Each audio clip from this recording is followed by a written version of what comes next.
Gentlemen, coming out of retirement, the first of probably many times, to review Twilight Breaking Dawn Part 2. The Nostalgia Critic.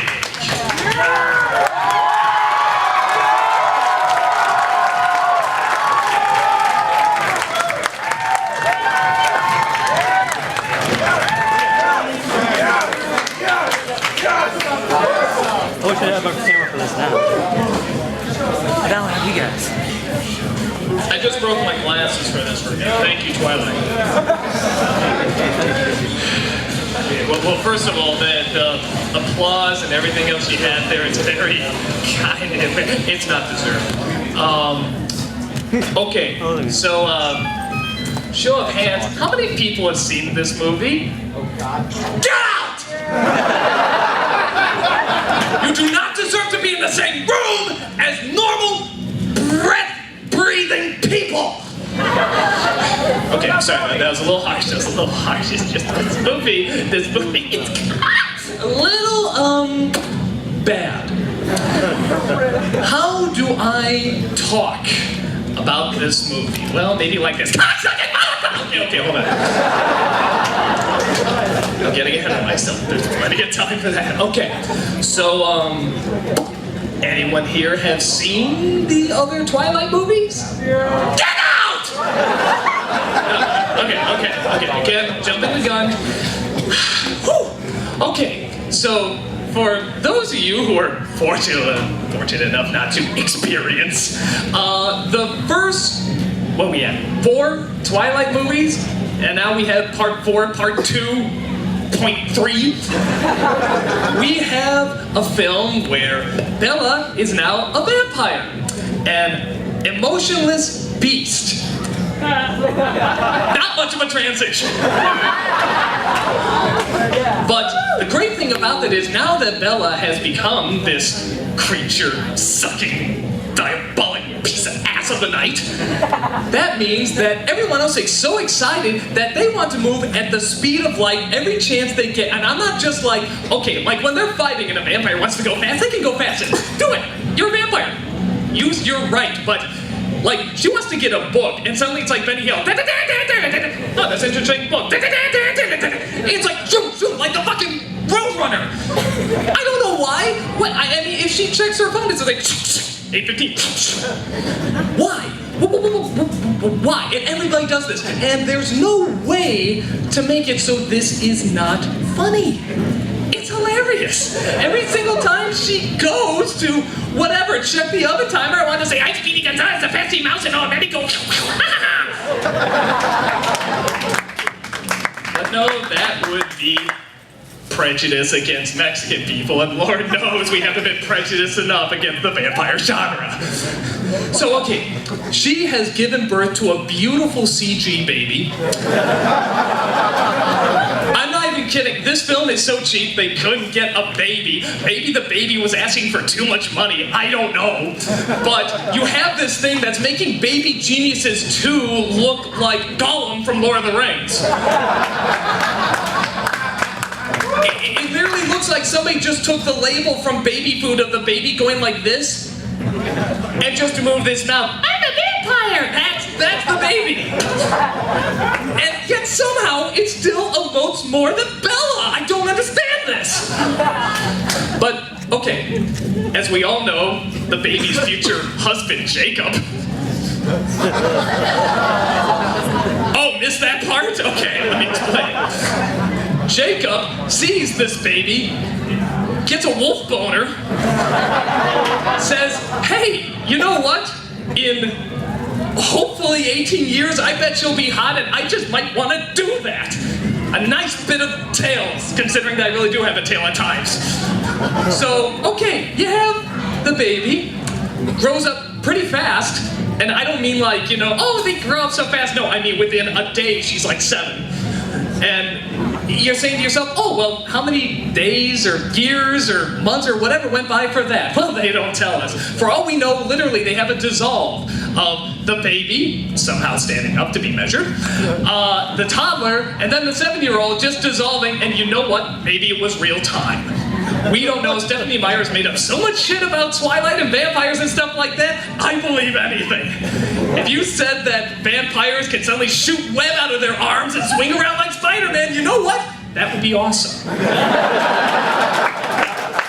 I would actually see that movie. You know what? Just anything outside of sparkling My Little Pony sparkle, they're the only ones who are supposed to... Okay, I'm getting ahead of myself, okay. So, we got... Jacob, the future husband-to-be to Bella's daughter. And we have Edward, who still can't emote out of a paper bag. In fact, this duct tape here has much more emotion than Edward ever will. See, you believed it hit the ground, which is much more than anything Edward's ever done. And they're concerned because one of their cousins sees the little 7-year-old prodigy, the Rosemary's baby, if you will, who is walking around and says, I don't recognize her! I'm gonna go tell the Vampire League of Shadows, or whatever they are!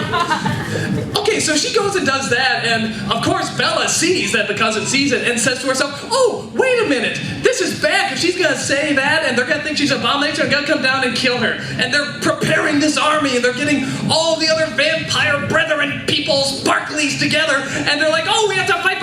You know what? Here's an idea. You have cell phones. She's your cousin. You probably know her number. Maybe just give her a little call and just be like, oh, hey, it's cool. It's totally cool. It's my kid. Yeah, no, immaculate birth. Well, yeah, we sparkle too. Just go with it. And you know what? We could avoid it. We could avoid this whole big battle thing. Oh, the big battle. Oh, let me tell you about the big battle. Okay. And we'll get to that. Those of you, how many have read the book? Get out! Okay. For those who read the book, you know what's coming and you know this is justified. Okay, so you have Bella, and you know, the little CG 7-year-old baby person. Oh, they CG the 7-year-old into like a hot, you know, 20-year-old in a future flashback. Yeah, wasn't that some pervert's dream come true? Jacob's probably. And so they go and they tell this guy who I swear is like an anorexic version of Andy Serkis, who loves to overact even more than Andy Serkis. I mean, by God, Andy Serkis could do the Gollum voice and he's still more credible than this guy. I mean, this guy hears that there's, you know, this immaculate birthday. He's just like, oh, and what are we supposed to do about the vampire birth? That was subtle compared to what was in the movie, okay? And then they had this really cool thing where they get all the vampires from all across the world to see the immaculate bitch. And she touches people with her hand, and apparently that convinces them, oh, it's female Jesus, awesome. And everybody looks at her and it's like, okay, we're on her side. Awesome, great. The only downside is that for whatever reason, the brethren don't get this news even though they're aware of everything that's going on, but they don't hear this little thing. Hey, you know that person we're trying to kill? Everybody's saying that she's, you know, the real deal and really awesome. We're vampires, we sparkle, we look like Gollum and overact like that. Who needs this? So, we get to... Okay, let me just think if there's anything I'm missing, because there's so much. God, I just want to build up properly the ending of it. Oh, let's talk about the father. Yeah, the father, one of only 2 likable characters in the entire movie, the other being Jacob over he turned pedophile, was actually really nice and really smart, always going along with everything, until he hears that Bella might be dead. Well, that kind of sucks. Yeah, daughter, only daughter dead. You know, if it was Bella, I'd be in the same boat. Think about it. But anyway, so you got him there chopping wood. Jacob goes, shows he's a friggin' werewolf. You know, same reaction as Bella. And goes in, Bella, totally willing, not to tell her dad that she's alive, just let him believe that she's dead, and gets really mad at Jacob when when he goes and tells her father that he's actually, that she's actually alive and kicking and screaming. Well, not kicking and screaming because that would allow emotion, but that she is in fact actually alive. Gets mad at him. Of course, Edward's backing her on that because, he's her bitch. So he goes and, listens and says, "What's going on? That boy's a werewolf." And she says, "Don't ask questions." He says, "Okay, what?" He just goes with it. He's just totally fine. I mean, it's maybe the occasional question, why was he a werewolf? I don't know. And he's fine. And I say to myself, this is a loving family, anything like a loving family where, they actually care about each other, which again, who could care for that little Satan spawn that's tooling these two boys around like they're Lego pieces and they're just part of her little Barbie franchise and they're gonna make them it makes sense that be using them as like these Barbie, toys like she is, that she would make them sparkle. I don't even think Stephanie Meyer exists. I think there really is a Bella Swan, and she put the story together, and she's just trying to show all those people in high school that, that really overweight, ugly person that was really awkward, and everybody laughed at her for liking the vampire game, and, really getting into it and stuff. They're just like, "Oh, hey, you never become anything, haha." She's just like, "Hell with you, I'm gonna sell my soul to Satan to make this stupid shit actually popular, because everyone's gonna read it, they're gonna like it for some reason, it's not gonna make any goddamn sense, they're gonna be like, oh, so romantic, and then we're gonna make some sort of stupid spin-off that's gonna somehow relate to S&M, and that's gonna be a big hit because everybody's in S&M right now, and yeah, I'm getting ahead of myself."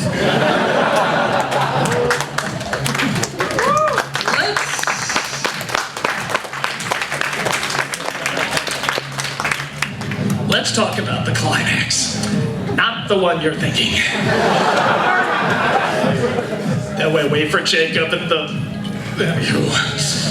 I don't know what this panel is rated. So, okay, we got this great big build-up. This is the only moment in a Twilight movie that's kind of cool. You have all the vampire brethren, all those people from Eyes Wide Shut in the cloaks. They're lined up, ready to march across the ice, because the ice doesn't break here apparently.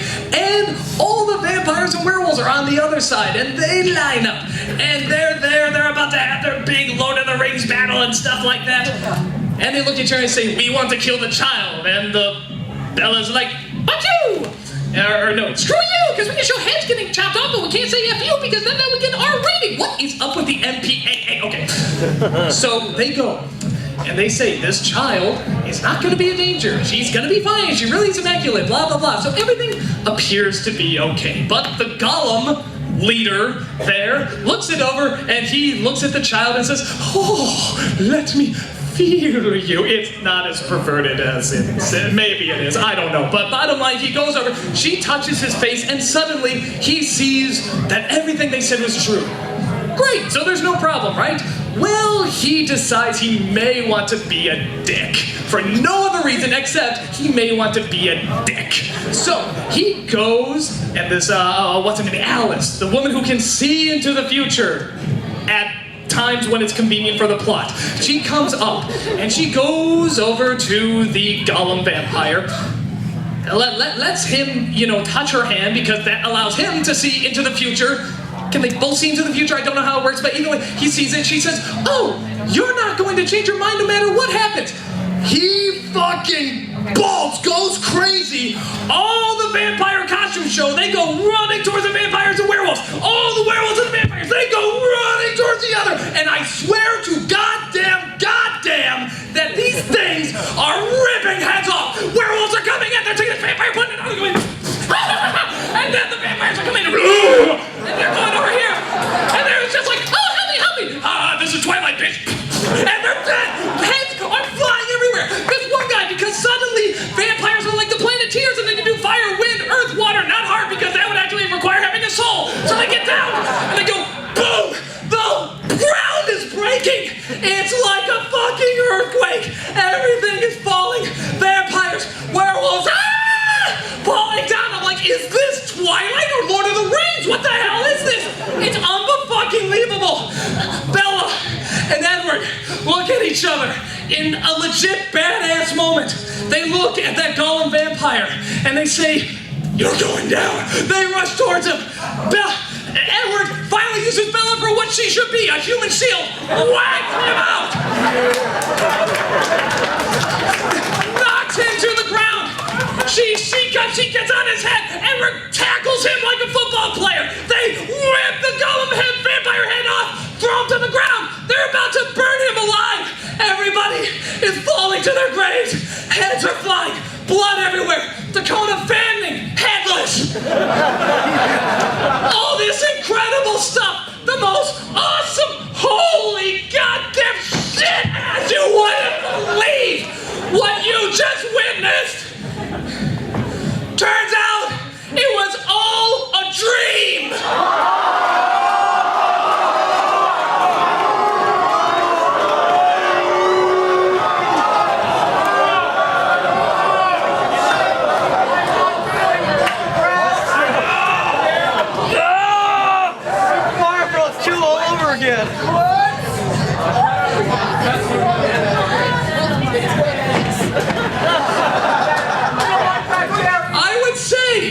That you are all overreacting because this is just a movie.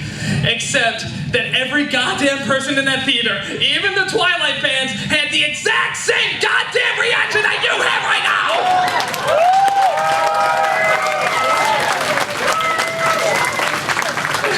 They looked at the screen and they went, what? They don't even care what the explanation is. They go, what? It's like an automatic, you know, when someone hits you, you go, ow. You see bullshit like that, you go, boom! And they... Okay. Dream is pushing it because Dream would actually mean, you know, there'd be some credibility. No, it was the vision that the Alice chick who can see into the future is giving the creepy golem vault vampire guy to see what would happen to him if he attacked her. And he says, well, shit, that sucks, bye, and they head out. So, after all the Twilight movies, all the bullshit, 2 movies divided up, actually telling us the moral of the story. The moral of the story is if you sacrifice nothing, do nothing, play these boy toys like boy toys, you can live happily ever after as the blood-sucking demon that you are. Fuck you, Stephanie Myers!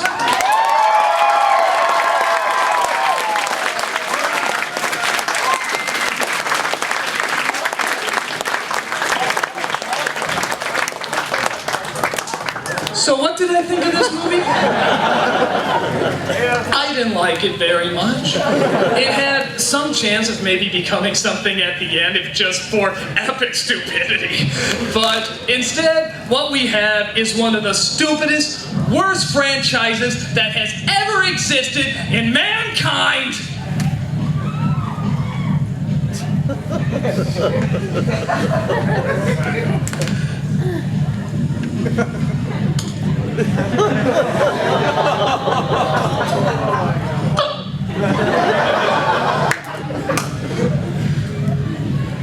Someone put me back in the plot hole. I'm the nostalgia critic. I remember it so you don't have to.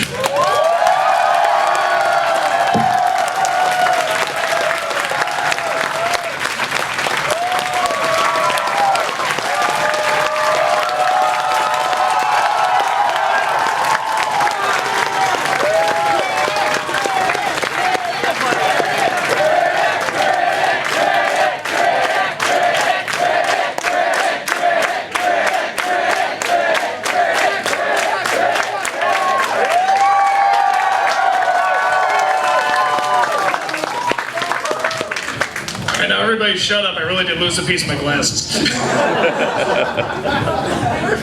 you find it?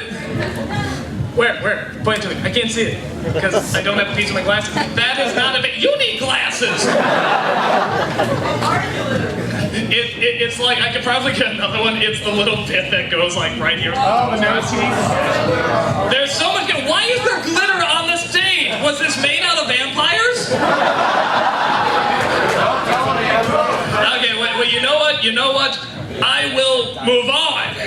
Because the Twilight movie has convinced me that, for God's sakes, I need to move on.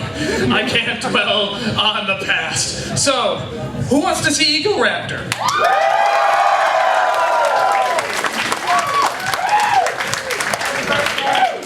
Well, come out here. Why?